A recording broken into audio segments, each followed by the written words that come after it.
what to wear in the winter, what to eat in the winter, how the weather is in the winter in Boston and the surrounding areas. This is Nouné and Boston area homes. I'm talking about very everyday things. Massachusetts winter is slightly different in the west compared to the east, or Cape Cod weather is very different from the Boston weather. This year they said that the snowfall is going to be 48.3 inches, which is the average snowfall for the Boston area.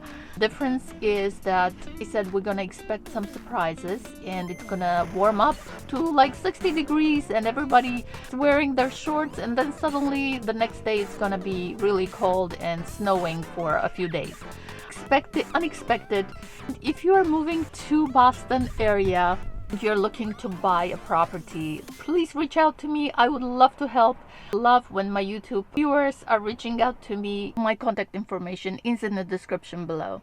So how cold does it get in the winter? Actually, there's a lot of misconception about the winter. Right now, today is December 19th. It's very, very sunny. I don't know if you can tell. And it's 39 degrees. Not bad at all. Of course, you need a hat and a scarf and gloves. We don't have snow yet. We only had one snowstorm earlier in December, and that's it. So usually the snowfall starts in January, February. December 22nd has the shortest amount of daylight with only 9.1 hours. January brings the year's coldest and snowiest weather.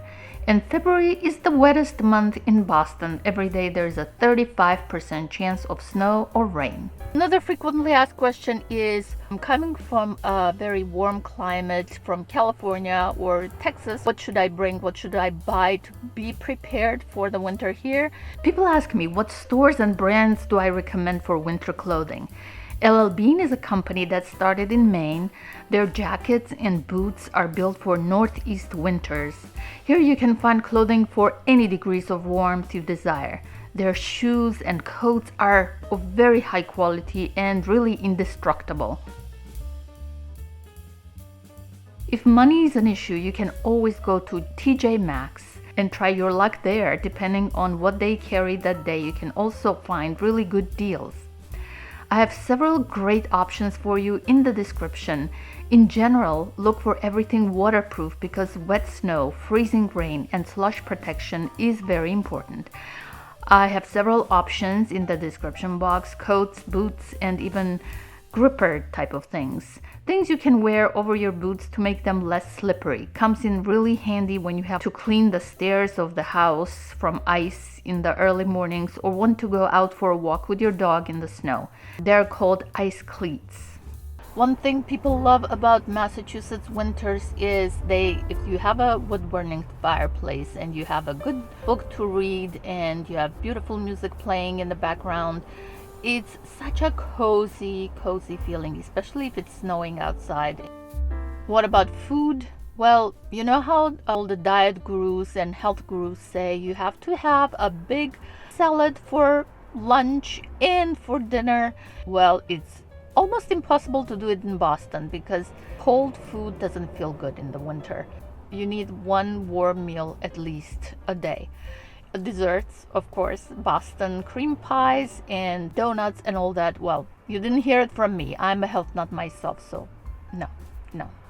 Another thing is dryness in the air. So you crank up the heat and then the moisture gets away from the house. So you end up with very dry conditions. Your eyes, your lips, your nose dries up. That also doesn't help when the viruses are circulating. One way is to get a humidifier in the house. The other one is to lower the heat and wear lots of layers. Another thing to consider is your car and driving and all that. When it really snows a lot, the driving, of course, everybody drives really slowly. You don't want to go out early in the morning when the plows haven't been there.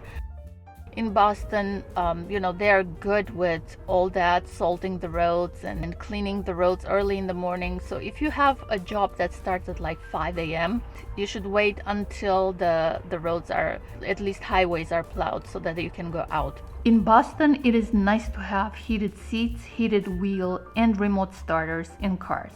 Makes the Boston winters much more comfortable. For cars, you want to invest in a windshield cover so that it is easy to clean up after a snowstorm. Put a link in the description. You need to keep a windshield scraper in the car. I have lived here for more than 20 years. There was only one instance when the whole car was covered in ice, so I couldn't get to open the door to get my scraper out. Usually it's fine. Can you bike in the winters in Boston? I would say mostly no. In January and February it's either snow or ice on the roads, or it is freezing cold. Not very good conditions for biking. When the roads are really bad, when it's really cold, hazardous conditions, schools are closed. So for parents who have school-age children, know that you might have, depending on the year, 2-3 school cancellations a year.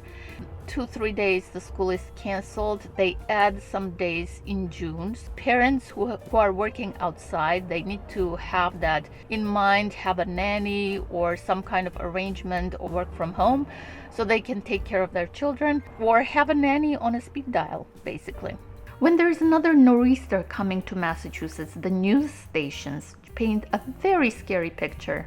The stores get really busy and people start buying essentials like water, batteries, bread, milk. Store shelves get empty. We did have several dramatic winters in 1978, 96, and 2017 when there was literally no place to put the snow. But again, that's a very rare event.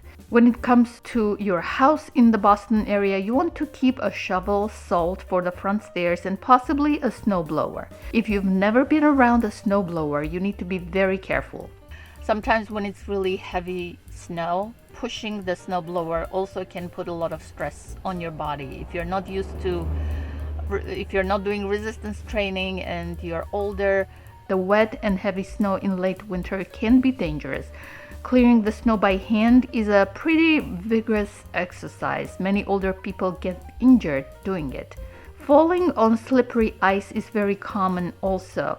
I have a cousin who fell and broke 4 of her ribs while cleaning her car in the icy and snowy conditions. It's better either 1, to buy a house with a garage, 2, install driveways that melt the snow, or 3, hire snow cleaning crew. The public places are cleaned, so you really need to worry about your home and your sidewalks. If you own a home, you want to make sure you have a contract with the oil or gas company and have them check and service your heating in September or October before the cold season starts. If you don't have a standing contract with the company, you can bet that on Christmas Eve you will end up with no heat. And guess who will get priority over you? All the customers that have a contract. You will be left last on the list. Another important consideration during the winter, if you are not home, make sure to leave the heat at 65 degrees minimum so that the water in the pipes doesn't freeze. Keep the cabinet doors open under the sink to keep the air circulating. If you're buying a house in those cold months, that's the slowest time in the market and you can have good deals. Also, you can check the heating in the house during the inspection, or if the windows are and doors are drafty, etc. A good thing about the winter, you really start to appreciate spring and summer so much more. It's such a celebration when the weather warms up and the days get longer. Can you imagine living in Massachusetts? Please write in the comments. Watch my video about Boston weather throughout the year, month by month.